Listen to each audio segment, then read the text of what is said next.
यदि हम किसी आकृति में ऐसा अक्षर जो उसको दो बराबर भागों में बांटता है, यही था ना, दो बराबर भागों में बांटता है, उसको हम सममित अक्षर कहते हैं। जैसे एक आकृति है, ये कौन सी आकृति है? कोई भी आकृति है ना, इसका कोई विशेष नहीं है। तो इस आकृति में हम यहाँ से मोड़ते हैं तो देखो ये पूरा पूरा ढक रहा है, एक दूसरे को पूरा पूरा ओवरलैपिंग, एक छोटा रहे एक बड़ा रहे नहीं, एक दूसरे को पूरा पूरा ढकता है।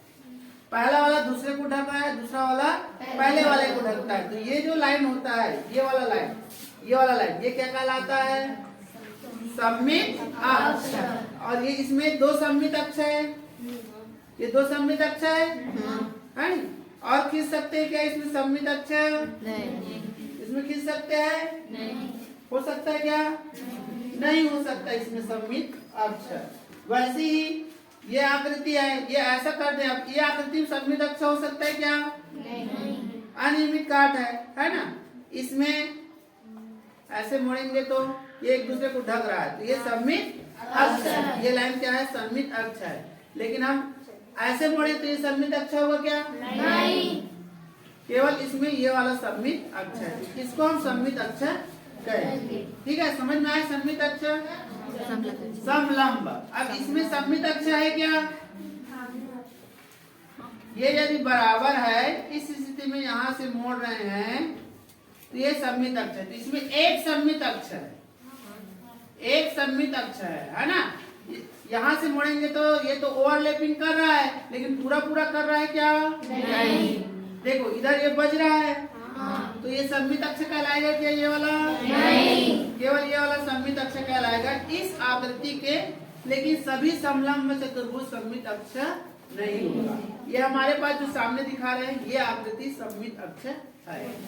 इसके अलावा ये तो सामान्य सममित अक्ष हो गया है ना? ये आयत में तो सममित अक्ष होता है, यहाँ से मुड़ेंगे एक होगा है ना? और कौन सा होगा? ये वाला भी होगा। ठीक, और कौन सा होगा? वाला आकृति में करते हैं। देखिए आकृति यदि अब ऐसा है, ये आकृति है, तुम लोग पुस्तक में देखे होंगे, ये सममित अक्ष है क्या? इसमें सममित अक्ष है नहीं, क्योंकि हम यहाँ से मोड़ेंगे तो ये नहीं ढक रहा है, और कहीं से यहाँ से भी मोड़े तो ढकेगा क्या? नहीं ढक रहा है नहीं? तो ये सममित अक्ष कहलाएगा क्या इसमें? नहीं। सामान्य देख रहे हैं तो इसमें सममित अक्ष नहीं है, लेकिन हम यदि इसमें यहाँ से काट दे, ये कट गया, कटने के बाद यदि हम इसमें इधर के घुमाते हैं, देखिए तो यहाँ पर आया कितना अंश घुमा? यहाँ से यहाँ तक 90 अंश। फिर कितना अंश घुमा? 90 अंश। मतलब इसमें घूर्णन सममित अक्ष है। कौन सा सममित अक्ष है? और कितना अंश का घुमा है ये?